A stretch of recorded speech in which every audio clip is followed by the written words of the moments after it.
एक ऐसा गांव जिसको ब्लैक होलो का नाम दिया गया था। इस गांव की कहानी क्या है, चलिए आइए जानते हैं। सुना है कि एक घने और अंधेरे जंगल के बीच में एक ऐसी जगह थी जिसको ब्लैक होल का नाम दिया गया था।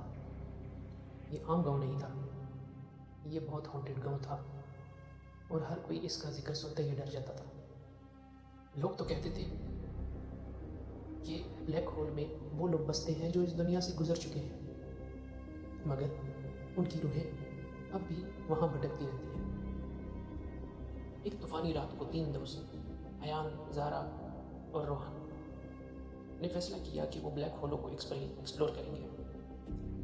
उन्होंने गांव के लोगों से बहुत सी किस्से कहानियाँ सुनी हुई थी, गायब होते लोग, अजीब आवाज़ें और ऐसे साए जो बिना जिस्म के हिलते रहते थे।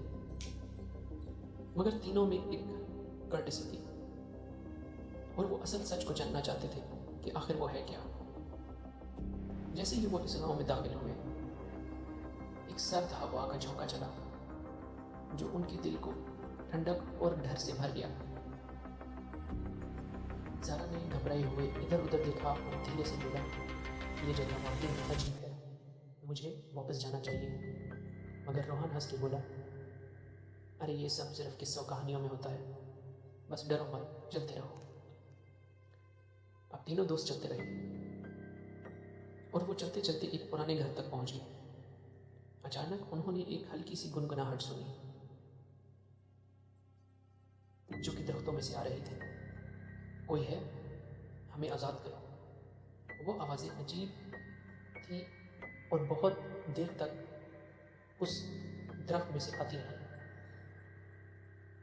अयान ने गहरी सांस ली और कहा, ये आवाज़ें कहाँ से आ रही हैं? जैसे ही वो आगे बढ़े, उन्होंने देखा कि साए एक कोने से दूसरे कोने पर जा रहे हैं, ऐसे जैसे वो किसी चीज़ की तलाश में हो या किसी को ढूंढ रहे हो। ज़ारा अचानक चीख पड़ी। उसने एक जवान औरत का धुंधला सा रूप देखा जो एक बूढ़े दरख्त के नीचे खड़ी थी। औरत ने खाली आंखों से उसकी तरफ देखा और धीरे से बोला, हमें छोड़ दो, हम यहाँ कैद हैं।